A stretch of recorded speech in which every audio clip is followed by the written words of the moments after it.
എൻ്റെ ഒരു ഫ്രണ്ട് 5 വർഷത്തെ അവൻ്റെ കഠിനാധ്വാനം കൊണ്ടൊരു മാരുതി 800 ചെറി കളർ ഒരു വാഹനം എടുത്ത് അവൻ്റെ വീട്ടിൽ വാഹനം കയറത്തില്ല.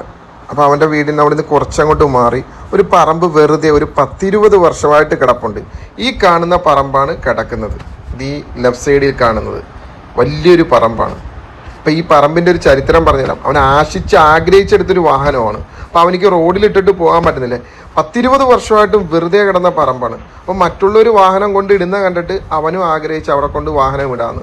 അവൻ വാഹനം ഇട്ടതിന് ശേഷം 2 ആഴ്ച കഴിഞ്ഞപ്പം അവിടെ മതിൽ കെട്ടി. അപ്പുറത്തെ സൈഡും ഓപ്പോസിറ്റ് സൈഡും മതിൽ കെട്ടി. മതിൽ എന്ന് പറഞ്ഞാൽ വാഹനം കയറാതിരിക്കാനായിട്ട് കെട്ടിയപ്പോൾ അവനിക്ക് സങ്കടമൊന്നുമില്ല. പക്ഷെ അവനൊരു വിഷമം പോലെ എന്നോട് വന്ന് പറഞ്ഞ്, എടാ ഞാൻ വാഹനം ഇടുന്നതുകൊണ്ടാണ് അയാൾ അങ്ങനെ ഒരു മതിൽ കെട്ടിയ. നമ്മൾ വാഹനം ഇടുന്നുണ്ടെങ്കിലും അവിടെ പുല്ലൊന്നും പിടിക്കത്തില്ല. വല്ലപ്പോഴും എല്ലാം ഞാനും അത് ക്ലീൻ ചെയ്ത് കൊടുക്കും, എൻ്റെ വാഹനം കിടക്കുന്നതുകൊണ്ട്. ഞാൻ അവനോട് പറഞ്ഞു, എടാ നിന്റെ സ്വപ്നമായിരുന്നു ഒരു മാരുതി 800 കാറ്. അത് നീ 5 വർഷം കൊണ്ട് സാധിച്ചു.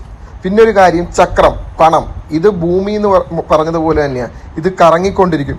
ഇന്ന് മറ്റൊരാളുടെ കയ്യിലാണെങ്കിൽ നാളെ അത് നിന്റെ കയ്യിലായിരിക്കും. പക്ഷെ ഒരിക്കലും നീ ഇതേപോലെ ഒരു പക വീട്ടരുത്. എപ്പോഴും മധുര പ്രതികാരം മാത്രമേ ചെയ്യാവുള്ളൂ. ഒരിക്കലും നിന്നോട് കാണിച്ചത് നീ മറ്റുള്ളവരോട് കാണിക്കരുത്. ഇപ്പം നീ വണ്ടി ഇടുന്നതുകൊണ്ടായിരിക്കും പുള്ളിക്ക് അതൊരു ബുദ്ധിമുട്ടായതുകൊണ്ടായിരിക്കും മതിൽ കെട്ടിയത്. അത് അവരെ സ്വന്തം സ്ഥലമാണ്, അവരെ ഇഷ്ടമാണ്. ഒരിക്കലും നീ മധുര പ്രതികാരം ചെയ്യാനായിട്ട് പോകരുത്. നിന്റെ സ്വപ്നം നീ 5 വർഷം കൊണ്ട് നീ സാധിച്ചെടുത്തിട്ടുണ്ടെങ്കിൽ ഇതേപോലെ നിനക്ക് 10 വാഹനം ഇടാനുള്ള പറമ്പ് നീ സ്വന്തമായിട്ട് മേടിച്ചിരിക്കും. നീ ആഗ്രഹിക്കടാ, സ്വപ്നം കാണടാ, ഉറപ്പായിട്ടും നടന്നിരിക്കും. എനിക്കിതേ